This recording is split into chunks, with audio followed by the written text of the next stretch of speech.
facile à dire et pas facile à faire. Tout n'est jamais tout blanc ou tout noir. Il y a des nuances avec de la coloration. Par exemple, je vois quand vous dessinez, on a des nuances de coloration. Mélissa le sait, elle dessine. Moi, depuis quelque temps, je fais un travail de respiration en me disant j'inspire le positif, j'expire le négatif plusieurs fois de suite et ça marche. Voilà, donc un petit exercice à tenter. Par exemple, voilà, Mélissa nous propose un petit exercice et c'est vrai que c'est des choses que, par exemple, j'ai préparé pour la semaine prochaine pour une séance avec une de mes clientes, d'inspirer le positif et d'expirer le négatif ou d'expirer la pression pour le faire sortir de nous. Alors, voyez-vous souvent le négatif, mettez-moi un, ou les choses négatives qui arrivent suite à une chose difficile qui vous est arrivée souvent, mettez-moi 2, si vous avez envie. Alors moi j'ai envie de vous dire, félicitez-vous. On est souvent dur avec nous-mêmes. On a des croyances comme soit faire, soit forte, soit parfaite. Tu dois travailler dur. Stop les croyances. C'est pas ça la vie. Alors Gwenola, tu vois souvent le négatif. Ouais, ton cerveau attrape le négatif. Ouais, je vois ton fonctionnement.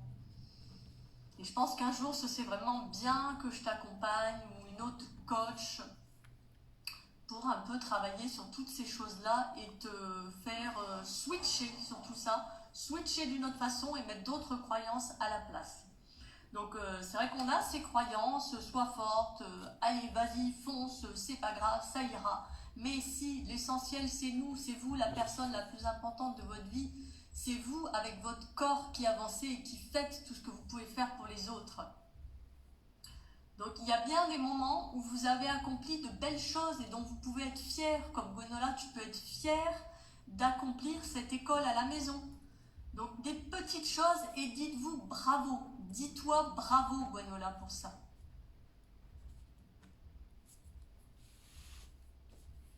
Oui, je comprends que ce placement de ton fils aîné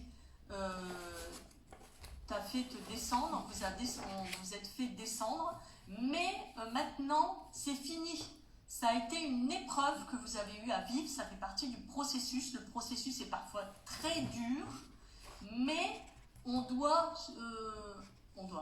Il est important d'essayer pour soi, d'être bienveillant avec soi-même, comme dit Mélissa, se donner de l'amour à soi-même, être doux avec soi-même. Vous n'êtes pas responsable d'avoir un enfant qui a un caractère qui est compliqué, comme moi j'en ai un, qui est peut-être un peu moins compliqué que le tien, mais mon fils, ça n'est pas toujours évident. Mélissa connaît ça aussi. D'avoir des choses pas toujours évidentes à vivre avec ses enfants, mais parce que j'aime pas trop dire le mais parce qu'il est négatif, ça nous amène à et il est possible de continuer main dans la main avec ton mari. Gwenola, je sais que vous vivez une belle histoire d'amour depuis pas mal d'années avec ton mari, main dans la main, vous vous donnez la main et vous avancez tous les deux, et quoi qu'il arrive, tu avances. Même si tu as l'impression de ne pas avancer, même si c'est que des tout petits pas, tu avances, je le sais, Gwenola. Donc, on t'envoie de la confiance. Oui, je sais que le TDAH n'est pas facile à vivre, je connais pas mal de personnes qui vivent le TDAH, ou même des mamans qui sont TDAH. Mon fils frôle le TDAH, il frôle la précocité, il frôle la dyspraxie. Donc, on vit parfois des moments durs. Je connais pas mal de personnes qui vivent tout ça, la précocité, c'est difficile, mais on avance. De toute façon, c'est des choses que la vie met sur notre route et on ne peut pas les enlever, elles sont là.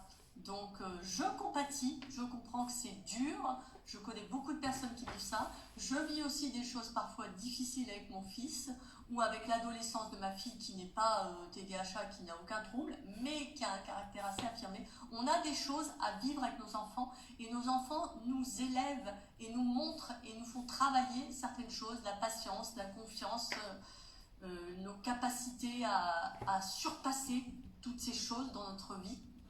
Mais on les surpasse quand même, plus ou moins difficilement, en fonction de notre caractère, de nos conditions, de notre vie, de notre environnement. Mais on avance quand même tous les jours et on est toujours là tous les jours. Tu es toujours là chaque jour, Gwenola. Et tu es là pour ta famille, ton mari, tes enfants. Donc tu joues quand même ton rôle, quoi qu'il arrive, tu joues ton rôle. Donc félicite-toi pour chaque petite chose que tu fais, même si c'est long à réussir cette chose, excusez-moi. Et puis j'avais envie de vous dire, personne ne fait tout parfaitement. Trop faire, à trop vouloir bien faire, tout vérifier, on finit par faire des erreurs ou on manque de spontanéité. On ne peut pas tout faire du premier coup et vite. Prenez votre temps. J'ai envie de vous dire ça, c'est important. Alors Mélissa, j'ai connu une période très très sombre, Gwenola, et j'en suis revenue plus forte et ça m'a permis de me retrouver, moi, et de me réaliser pleinement. Le chemin a été long, mais aujourd'hui je suis épanouie, ça fait partie de mon histoire. La vie nous donne à vivre des épreuves difficiles avec nous-mêmes et avec les autres, mais c'est pour en recevoir des enseignements, des leçons dont on ressort grandi. Oui, je sais tout ce que Mélissa a traversé, j'ai traversé avec elle. Je ne l'ai jamais laissée, même en ne lui écrivant presque pas, parce qu'il fallait la laisser vivre son chemin. Des choses très difficiles. Et Mélissa est la preuve qu'on s'en sort et qu'on peut tirer les leçons, même si ces leçons sont dures, même si elles nous envoient des claques pas possibles, qu'on n'imaginerait pas avoir à vivre, mais le soleil revient et son recueil de poèmes en est la preuve, qui s'appelle Lumière. Et moi aussi, j'ai vu au bout du tunnel noir du burn-out, après 6 ans de souffrance au travail et une reconstruction très longue, la lumière revenir. Et la lumière est revenue et j'ai transcendé. Et j'ai surmonté et maintenant je vous accompagne. Donc il est possible d'arriver à faire des choses. Et voilà, c'est... Moi aussi je t'aime, ma belle. Ça vibre entre nous. C'est une connexion d'âme, de cœur. C'est plus que de l'amitié, je le sais. Je suis un peu émue, excusez-moi. Mais ça fait partie de nous d'être émue parce qu'on est des êtres d'émotion et d'amour. Et l'amour est une de mes valeurs principales. Alors je peux vous aider à travailler sur vos doutes, vos inquiétudes, revoir les situations positivement, vous féliciter, vous valoriser, positiver, vous encourager. Ça fait partie de ma façon de vous guider. Mes accompagnés m'en remercient. Je sais que j'ai une de mes accompagnées qui m'est venue par une collègue qui est devenue une amie du réseau Celeritop, le réseau national auquel j'appartiens, et qui était venue sur ma page d'ailleurs témoigner de son activité, puisqu'elle est sophrologue, aromathérapeute, elle fait des relaxations, sophrologie, massage. Elle était venue il y a quelque temps. Et donc, elle m'a mise en contact avec une de ses amies qui a vécu le burn-out et qui était en train de reglisser vers une rechute. Et donc, que j'ai accompagnée et qui me dit merci de nous redonner du positif, de nous montrer que c'est difficile, mais qu'on peut y arriver, de nous valoriser, de nous encourager. Et ça, c'est ça qui me fait vibrer, qui est une valorisation, j'apporte ma contribution envers vous, les femmes, car vous êtes toutes uniques. Comme moi, je suis unique. Je suis unique dans mon hypersensibilité, dans mon empathie, dans ma bienveillance, dans ma multipotentialité. Toutes ces choses qui ne sont pas forcément évidentes à vivre, mais qu'on finit par accepter petit à petit.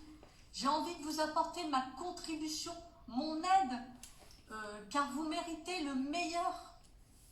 Et vous le savez, comme moi, nous méritons tous le meilleur. Et la réconciliation, la bienveillance envers nous-mêmes, ça je peux vous l'apprendre. Vous guider, vous montrer pour qu'après vous soyez autonome dans votre vie, avoir des outils, un carnet d'outils comme une de mes accompagnées a fait, travailler sur vos croyances, vos blessures, les lettres à l'univers. D'ailleurs, la personne dont je vous parlais il y a 5 minutes, de mes accompagnés, on a fait une lettre à l'univers, on l'a refaite plusieurs fois parce qu'il fallait qu'elle arrive à sortir d'elle ce qu'elle voulait exactement dans le domaine où elle avait écrit cette lettre. Je ne vous dirai pas quel est le domaine. Et grâce à cette lettre, elle a fait des rencontres extraordinaires de gens qui répondaient à ses valeurs,